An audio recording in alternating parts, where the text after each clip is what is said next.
Devil cinema ರಿಲೀಸ್ಗಾಗಿ ಕಾಯ್ತಿರುವವರಿಗೆ ಇದು ಒಂದು good news. ಯಾರು ಪ್ರಮೋಷನ್ ಕೊಡ್ತಾರೆ, ಕೊಡದಿದ್ರೂ ಕೂಡ ಡೆವಿಲ್ ಗೆದ್ದೇ ಗೆಲ್ಲುತ್ತೆ ಅನ್ನುವಂಥದ್ದು ಬಾಸ್ ಸೋಲೋಕೆ ಬಿಡಲ್ಲ ಎಂದಿರುವಂತಹ ಡಿ ಬಾಸ್ ಫ್ಯಾನ್ಸ್.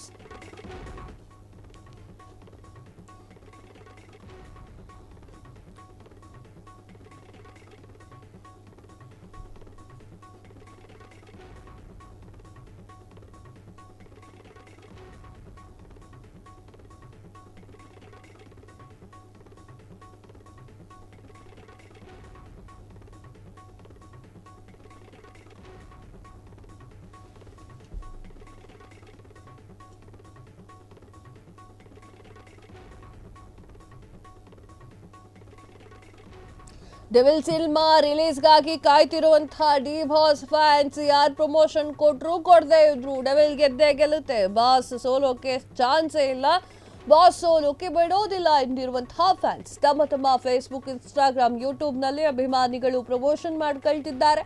ನೀವೆಷ್ಟು ಕುತಂತ್ರ ಮಾಡಿದ್ರು ಕೂಡ ಡೆವಿಲ್ ಸೋಲೋಕೆ ಆಗುವುದಿಲ್ಲ, ನಿಮ್ಮ ಬಾಸ್ ಜೈಲಿನಲ್ಲಿ ಇದ್ರೂ ಕೂಡ ಡೆವಿಲ್ ಸಿನಿಮಾ ಗೆಲ್ಲಿಸ್ತೀವಿ, ಅಭಿಮಾನಿಗಳಿಂದ ಪ್ರಮೋಷನ್ ಕ್ಯಾಂಪೇನ್ಸ್ ಶುರುವಾಗಿರುವಂಥದ್ದು. ಎಸ್ ವೀಕ್ಷಕರೇ, ಇದೇ ಡಿಸೆಂಬರ್ 12ನೇ ತಾರೀಕಿಗೆ ಡೆವಿಲ್ ಸಿನಿಮಾ ಚಲನಚಿತ್ರ ಮಂದಿರಗಳಲ್ಲಿ ಬರ್ತಾ ಇದೆ. ಡಿ ಬಾಸ್ ಅಭಿಮಾನಿಗಳು ದರ್ಶನನ್ನ ಬಿಟ್ಟು ಕೊಡೋದಿಲ್ಲ. ಯಾರು ಸಪೋರ್ಟ್ ಮಾಡದೆ ಹೋಗ್ಲಿ ಯಾರೇ ಅನ್ನಲ್ಲ ರೀ. ಆ ಒಂದು ಕಾರಣಕ್ಕೆ ಯಾವ ಸಿನಿಮಾ ನಟ ನಟಿಯರು ಬರದೇ ಹೋದ್ರು, ಸಿನಿಮಾದ ಡೈರೆಕ್ಟರ್ ಪ್ರೊಡ್ಯೂಸರ್ ಕೂಡ ಬರದೇ ಹೋದ್ರು, ಡೆವಿಲ್ ಸಿನಿಮಾನ ಗೆಲ್ಲಿಸ್ಕೊಳ್ಳೋದು ಹೆಂಗೆ ಅಂತ ನಮಗೆ ಗೊತ್ತು ಅಂತ ಡಿ ಬಾಸ್ ಅಭಿಮಾನಿಗಳು ಕಾಯ್ತಾ ಇದ್ದಾರೆ, ಚಾಲೆಂಜ್ ಕೂಡ ಮಾಡ್ತಾ ಇದ್ದಾರೆ. ನೀವೆಷ್ಟೇ ಕುತಂತ್ರ ಮಾಡಿದ್ರು ಕೂಡ ದರ್ಶನ್ ಅವರನ್ನ ಸೋಲ್ಸೋಕ್ಕಾಗೋದಿಲ್ಲ, ನೀವೆಷ್ಟೇ ಕುತಂತ್ರ ಮಾಡಿದ್ರು ಕೂಡ ಡೆವಿಲ್ನ ನಿಲ್ಸಕ್ಕಾಗೋದಿಲ್ಲ ಅಂತ ಹೇಳಿ ಡಿ ಬಾಸ್ ಅಭಿಮಾನಿಗಳು ಪಂಚೆ ಎತ್ತಿ ಕಟ್ಟಿ ನಿಂತಿದ್ದಾರೆ. ಅಭಿಮಾನಿಗಳಿಂದ ಪ್ರಮೋಷನ್ಸ್ ಶುರುವಾಗಿದೆ.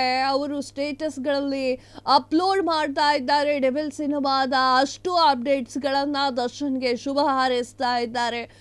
ಯಾವ ಥಿಯೇಟ್ರು ಕೂಡ ಖಾಲಿ ಬಿಡೋದಿಲ್ಲ 12ನೇ ತಾರೀಕು ಅಂತ ಹೇಳಿ ಪಣ ತೊಟ್ಟು ನಿಂತ್ಕೊಂಡಿದ್ದಾರೆ. ದರ್ಶನ್ ಅವರ ಅಭಿಮಾನಿ ಸಿಕ್ಕಾಪಟ್ಟೆ ಸೌಂಡನ್ನ ಮಾಡ್ತಾ ಇರುವಂಥದ್ದು. ತಮ್ಮ ಇನ್ಸ್ಟಾ, ಫೇಸ್ಬುಕ್ನಲ್ಲಿ ದರ್ಶನ್ ಪರವಾಗಿ ಪೋಸ್ಟರ್ಗಳನ್ನ ಹಾಕ್ಕೊಳ್ತಾ ಇರುವಂಥದ್ದು. ಹಾಗೆ ದರ್ಶನ್ ಅವರು ಜೈಲಿನಲ್ಲಿದ್ದರೂ ಕೂಡ ದರ್ಶನ್ ಅಭಿಮಾನಿಗಳ ಕ್ರೇಜಿಗೇನು ಕಮ್ಮಿ ಇಲ್ಲ. ಅವರು ದರ್ಶನ್ ಅವರನ್ನ ಯಾವುದೇ ಕಾರಣಕ್ಕೂ ಬಿಟ್ಕೊಡೋದಿಲ್ಲ. ಎಲ್ಲ ಬೇಕಾದ್ರೂ ಹೋಗ್ಲಿ, ದರ್ಶನ್ ಜೈಲಿಗಾದ್ರೂ ಹೋಗ್ಲಿ, ಫಾರಿನ್ಗಾದ್ರೂ ಹೋಗ್ಲಿ, ದರ್ಶನ್ ಅಂತ ಹೇಳಿ ಅವರ ಅಭಿಮಾನಿಗಳು ಹೇಳ್ತಾ ಇರುವಂಥದ್ದು. ಕ್ಷಣ ಕ್ಷಣದ ಸುದ್ದಿಗಳಿಗಾಗಿ ಫ್ರೀಡಂ ಟಿವಿ ಸಬ್ಸ್ಕ್ರೈಬ್ ಮಾಡಿ, ಲೈಕ್ ಮಾಡಿ ಹಾಗೂ ಫಾಲೋ ಮಾಡಿ. ಹೊಸ ಸುದ್ದಿಗಳ ನೋಟಿಫಿಕೇಶನ್ಗಾಗಿ ಬೆಲ್ ಐಕಾನ್ ಮೇಲೆ ಕ್ಲಿಕ್ ಮಾಡಿ.